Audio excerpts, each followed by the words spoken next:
জিয়াউর রহমানের সমাধিতে শ্রদ্ধা নিবেদন করলেন তারেক রহমান।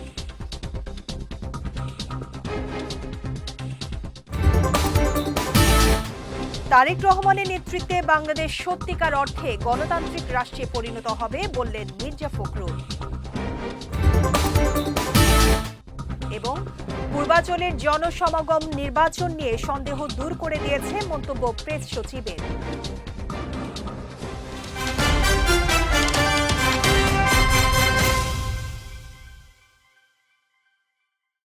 আসসালামু আলাইকুম। পুষ্টি চা নিবেদিত বিজয় রাতের সংবাদে আমন্ত্রণ জানাচ্ছি আমি শেখ তাসফিয়া করিম। শুনছিলেন শিরোনাম, এবারে বিস্তারিত। সাবেক রাষ্ট্রপতি জিয়াউর রহমানের সমাধিস্থলে শ্রদ্ধা নিবেদন করেছেন বিএনপির ভারপ্রাপ্ত চেয়ারম্যান তারেক রহমান। বিকেলে তিনি সমাধিস্থলে পৌঁছান। এ সময় তার সঙ্গে ছিলেন বিএনপি মহাসচিব মির্জা ফখরুল সহ দলের সিনিয়র নেতাকর্মীরা। শ্রদ্ধা নিবেদন শেষে তিনি মোনাজাতে অংশ নেন। এর আগে দুপুরে গুলশানের বাসভবন থেকে জিয়া উদ্যানের উদ্দেশ্যে রওনা হন তারেক রহমান। তার আগমন ঘিরে সকাল থেকেই ঢাকার শেরেবাংলা নগরের জিয়া উদ্যান ও আশপাশের এলাকায় বিএনপি ও অঙ্গ সংগঠনের নেতাকর্মীরা জড়ো হন। এ সময় তারা দলীয় পতাকা, ব্যানার ও পোস্টার নিয়ে সেখানে উপস্থিত হন। বিএনপির ভারপ্রাপ্ত চেয়ারম্যান তারেক রহমানের নেতৃত্বে বাংলাদেশ সত্যিকার অর্থে গণতান্ত্রিক রাষ্ট্রে পরিণত হবে বলে আশাবাদ ব্যক্ত করেছেন দলটির মহাসচিব মির্জা ফখরুল ইসলাম আলমগীর। দুপুরে রাজধানীর শেরেবাংলা নগরে জিয়া উদ্যানে বিএনপির প্রতিষ্ঠাতা শহীদ জিয়াউর রহমানের কবরে শ্রদ্ধা নিবেদনের আগে গণমাধ্যম কর্মীদের সঙ্গে তিনি এ কথা বলেন। মির্জা ফখরুল বলেন, রাজকীয় প্রত্যাবর্তনের মধ্য দিয়ে জনগণ সাদরে গ্রহণ করে নিয়েছে তারেক রহমানকে। তিনি পরিবর্তন নিয়ে এসেছেন। আমাদের বাংলাদেশের যে তরুণ নেতা, সম্ভাবনাময় নেতা, এবং যাকে আজকে সমগ্র বাংলাদেশের মানুষ এবং বিশ্ব গণমাধ্যম তাকে বাংলাদেশের ভবিষ্যৎ প্রধানমন্ত্রী বলেই মনে করছেন, সম্ভাব্য প্রধানমন্ত্রী বলে মনে করছেন জনাব তারেক রহমান। সবাই জানেন যে গতকাল তিনি দেশে ফিরে এসেছেন এবং দেশে ফিরে এসেছেন একটা রাজকীয় প্রত্যাবর্তনের মধ্য দিয়ে। সমগ্র বাংলাদেশ তাকে সম্বর্ধনা জানিয়েছে, সমগ্র বাংলাদেশ আনন্দিত হয়েছে, উচ্ছ্বসিত হয়েছে। জনগণ তাদের প্রাণের প্রিয় নেতাকে ফিরে পেয়েছে। খুব কম নেতার পক্ষেই পাওয়া সম্ভব হয়েছে। আজকে তাদের মধ্যে একটা নতুন আশা সঞ্চারিত হয়েছে। তার একটি পরিকল্পনা আছে। তিনি মার্টিন লুথার কিং এর মতো বলেছেন যে আই হ্যাভ এ প্ল্যান, অর্থাৎ একটি পরিবর্তন নিয়ে আসলো, একটা ইতিবাচক পরিবর্তন নিয়ে আসলো এবং বাংলাদেশের যে রাজনৈতিক আকাশ, সেই আকাশে একটা সুবাতাস বইতে শুরু করলো। বিএনপির ভারপ্রাপ্ত চেয়ারম্যান তারেক রহমানকে স্বাগত জানাতে পূর্বাঞ্চলে যে রেকর্ড সংখ্যক মানুষের সমাগম ঘটেছে, তাতে নির্বাচন নিয়ে সব সন্দেহ দূর হয়ে গেছে বলে মন্তব্য করেছেন প্রধান উপদেষ্টার প্রেস সচিব শফিকুল আলম। আজ নিজের ভেরিফাইড ফেসবুক অ্যাকাউন্টে স্ট্যাটাস দিয়ে তিনি এই অভিমত জানান। প্রেস সচিব লিখেন, সাধারণ নির্বাচন ও গণভোট এখন আর মাত্র 7 সপ্তাহ দূরে। নির্বাচন সময় মতো অনুষ্ঠিত হবে কিনা সে বিষয়ে কখনোই সংশয় ছিল না উল্লেখ করে তিনি আরও লিখেন, গতকালের ঘটনাবলী সমালোচকদের মনে থাকা শেষ সন্দেহটুকু দূর করে দিয়েছে। 12ই ফেব্রুয়ারি নির্বাচন নির্ধারিত সময়ে হবে কিনা সে প্রশ্ন এখন আর নেই। যুবকদের বেকার ভাতা না দিয়ে প্রত্যেকের হাতে কাজ তুলে দিতে চায় জামায়াতে ইসলামী। প্রতিটি যুবকের হাতকে দেশ গড়ার কারিগরের হাতে পরিণত করতে চান বলে জানিয়েছেন দলটির আমির ডাক্তার শফিকুর রহমান। দুপুরে রাজধানী শেরেবাংলা নগরের বাংলাদেশ চীন মৈত্রী সম্মেলন কেন্দ্রে ইসলামী ছাত্র শিবিরের কেন্দ্রীয় সদস্য সম্মেলনে প্রধান অতিথির বক্তব্যে তিনি এসব কথা বলেন। তিনি আরও বলেন, জামাত এমন একটি শিক্ষা ব্যবস্থা গড়ে তুলতে চায় যে শিক্ষা নিয়ে কেউ বেকার থাকবে না। অনুষ্ঠানে বক্তব্য রাখেন জামায়াতের সেক্রেটারি জেনারেল মিয়া গোলাম পরওয়ার, সহকারী সেক্রেটারি জেনারেল রফিকুল ইসলাম খান, কেন্দ্রীয় কর্মপরিষদ সদস্য সাইফুল আলম খান মিলন সহ অন্যান্যরা। এমন একটি শিক্ষা ব্যবস্থা তোমাদের জন্য আয়োজন করতে চাই, যেই শিক্ষা ব্যবস্থা তোমাদেরকে মানুষের মতো মানুষ হতে সাহায্য করবে, যেই শিক্ষা ব্যবস্থা তোমাদেরকে শিক্ষার চরম উৎকর্ষে পৌঁছে দেবে এবং এই শিক্ষা নিয়ে, উন্নত চরিত্র নিয়ে, দক্ষ কারিগর হয়ে তোমরা সমাজ গঠনে আত্মনিয়োগ করবে।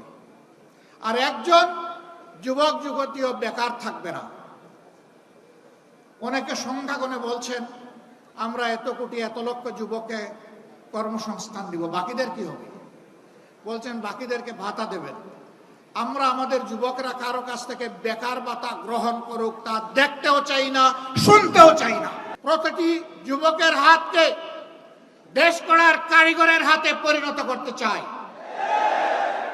প্রত্যেকটি হাতে কাজ তুলে দিতে চাই। প্রকৃতিতে জেকে বসতে শুরু করেছে শীত। এর প্রভাবে দেশের বিভিন্ন অঞ্চলে তাপমাত্রা নেমে এসেছে 10 ডিগ্রির ঘরে। আবহাওয়া অধিদপ্তর জানিয়েছে কাল থেকে তাপমাত্রা কিছুটা বেড়ে আবার মাসের শেষের দিকে কমতে পারে। একই সঙ্গে তখন শৈত্যপ্রবাহের আভাস আছে বলেও জানিয়েছে সংস্থাটি।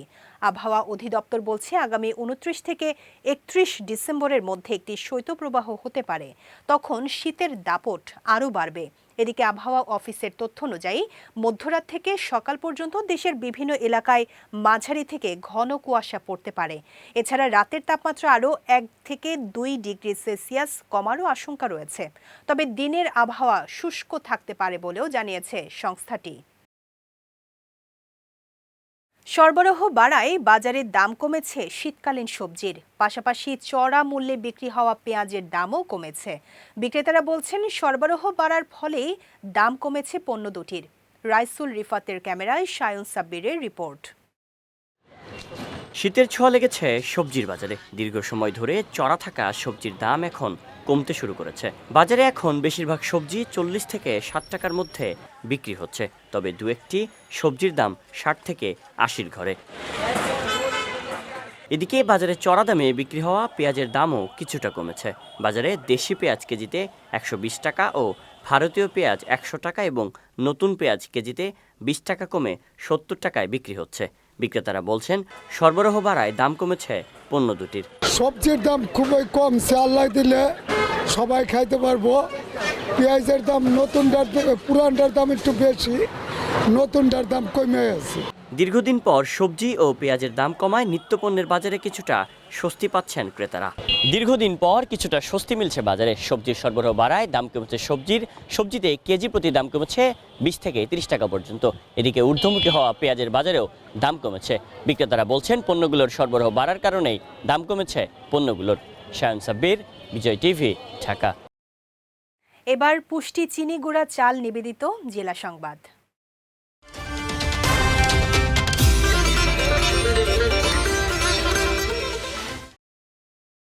ঘন কুয়াশার কারণে চাঁদপুরের মেঘনা নদীতে যাত্রীবাহী 2টি লঞ্চের মুখোমুখি সংঘর্ষে অন্তত 4 জন নিহত হয়েছেন। এছাড়া আহত হয়েছেন আরও বেশ কয়েকজন। বৃহস্পতিবার দিবাগত রাতে হাইমচর উপজেলা ও হরিণা এলাকার মাঝামাঝি স্থানে এই দুর্ঘটনা ঘটে। বাংলাদেশ অভ্যন্তরীণ নৌ পরিবহন কর্তৃপক্ষের চাঁদপুরের ট্রাফিক পরিদর্শক বাবুলাল বৈদ্য জানান, ভোলা থেকে ঢাকামুখী এমভি জাকির সম্রাট 3 লঞ্চ হাইমচর এলাকা অতিক্রম করছিল। এ সময় নদী জুড়ে প্রচণ্ড ঘন কুয়াশার মধ্যে ঢাকা থেকে বরিশালগামী এমভি অ্যাডভেঞ্চার 9 লঞ্চ সজোরে ওই লঞ্চকে ধাক্কা দেয়। এতে জাকির সম্রাট 3 লঞ্চে এই প্রাণহানির ঘটনা ঘটে। পরে দুর্ঘটনা কবলিত লঞ্চের হতাহত যাত্রীদের ঢাকার সদরঘাটে আনা হয়। এদিকে এমভি অ্যাডভেঞ্চার 9 লঞ্চটি সকালে ঝালকাঠি নৌঘাটে পৌঁছালে লঞ্চটির 4 কর্মীকে আটক করা হয়।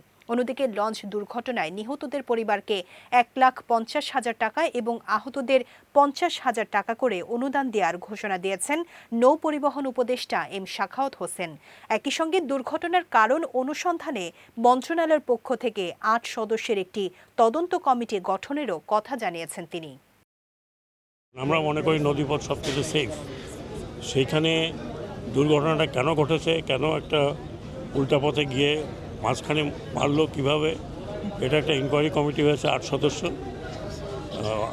নৌ মন্ত্রণালয় থেকে 7 দিনের মধ্যে এই ইনকোয়ারি কমিটি যখন রিপোর্ট দেবে সেই রিপোর্টটাও জনসমক্ষে আসবে এবং যারা নিহত হয়েছেন তাদের আত্মার মাগফিরাত আমরা সবাই কামনা করছি।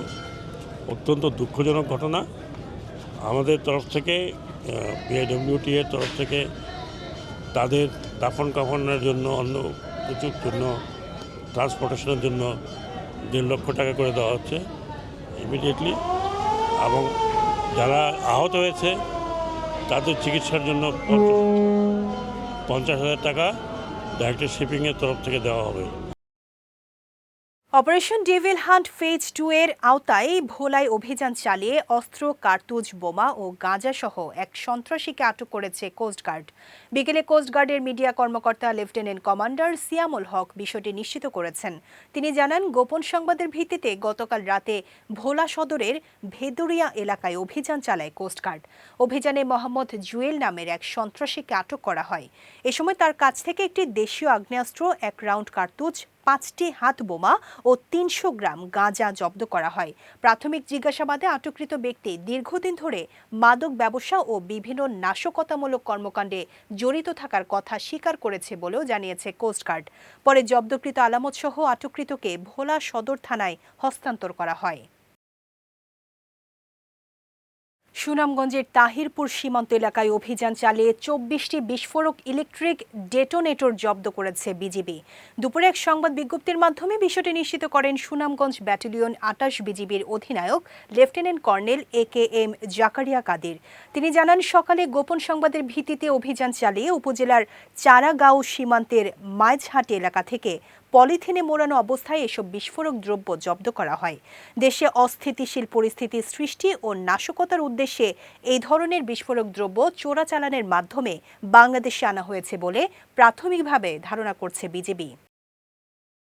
আজ সকালে স্লেক সেক্টরের অধীনস্থ সুনামগঞ্জ ব্যাটালিয়নের আওতাধীন তাহিরপুর উপজেলার চারাগাঁও বিওপির দায়িত্বপূর্ণ এলাকাতে একটি বিশেষ আভিযানিক দল তল্লাশি অভিযান পরিচালনা করে। মাইজহাটি নামক স্থানে পলিথিনে মোড়া অবস্থায় এবং গাছপালা ডাল দিয়ে আচ্ছাদিত অবস্থায় টোটাল 24টি বিস্ফোরক জাতীয় ইলেকট্রিক ডেটোনেটর উদ্ধার করতে আমরা সমর্থ হয়েছি। তো উক্ত ইলেকট্রিক ডেটোনেটর দিয়ে এটি ব্যবহার করে উচ্চ ক্ষমতা সম্পন্ন ইম্প্রোভাইজড এক্সপ্লোসিভ ডিভাইস এটি প্রস্তুত করা যায় বলে আমরা জানতে পেরেছি। দেশের যে বিদ্যমান স্থিতিশীল পরিস্থিতি এটি অস্থিতিশীল করার জন্য এবং অরাজকতা সৃষ্টির উদ্দেশ্যে চোরাচালানের মাধ্যমে এই ধরনের বিস্ফোরক জাতীয় দ্রব্য বাংলাদেশের অভ্যন্তরে ঢুকেছে বলে আমরা ধারণা করছি। যাচ্ছি পুষ্টি ড্রিঙ্কিং ওয়াটার নিবেদিত খেলার সংবাদে।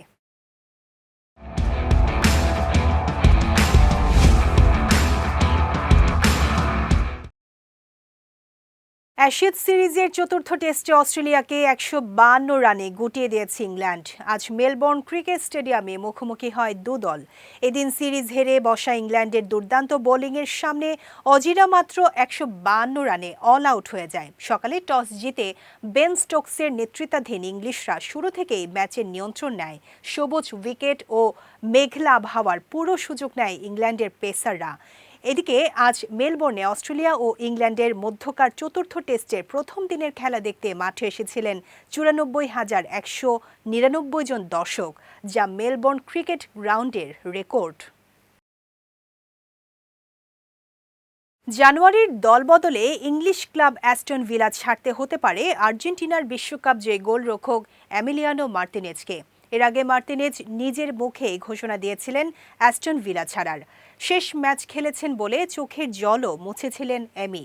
বার্মিংহামের ক্লাবটির সমর্থকদের কাছ থেকে বিদায়ও নিয়েছিলেন আর্জেন্টিনার বিশ্বকাপ জয়ী এই গোলরক্ষক, কিন্তু সেবার আর যাওয়া হয়নি তার। এদিকে এই মৌসুমে এমিলিয়ানো মার্তিনেজ 15 ম্যাচে 12টি গোল খেলেও 5টি সেভ করেছেন। যদিও ক্লাবটির সঙ্গে 2029 সালের জুন পর্যন্ত চুক্তি রয়েছে এই আর্জেন্টাইনের, তবে তাকে বিক্রি করে দিতে চাচ্ছে ক্লাবটি। পুষ্টি চা নিবেদিত বিজোরাতের সংবাদ শেষ করার আগে শিরোনামগুলো দেখে নিচ্ছি আরও একবার।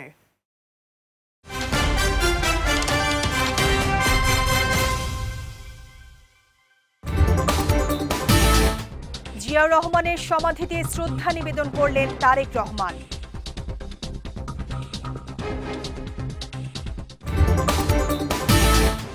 তারেক রহমানের নেতৃত্বে বাংলাদেশ সত্যিকার অর্থে গণতান্ত্রিক রাষ্ট্রে পরিণত হবে বললেন মির্জা ফখরুল। এবং পূর্বাঞ্চলের জনসমাগম নির্বাচন নিয়ে সন্দেহ দূর করে দিয়েছে মন্তব্য প্রেস সচিবের।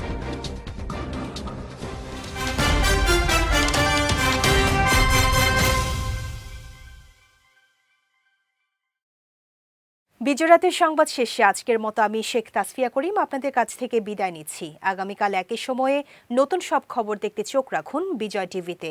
এছাড়াও আজকের বিজয় রাতের সংবাদের ভিডিও দেখতে পারেন আমাদের ইউটিউব এবং ফেসবুক পেজে। আমাদের ইউটিউব হলো youtube.com/BijayTVOfficial এবং আমাদের ফেসবুক পেজ হলো facebook.com/BijayTVLimited।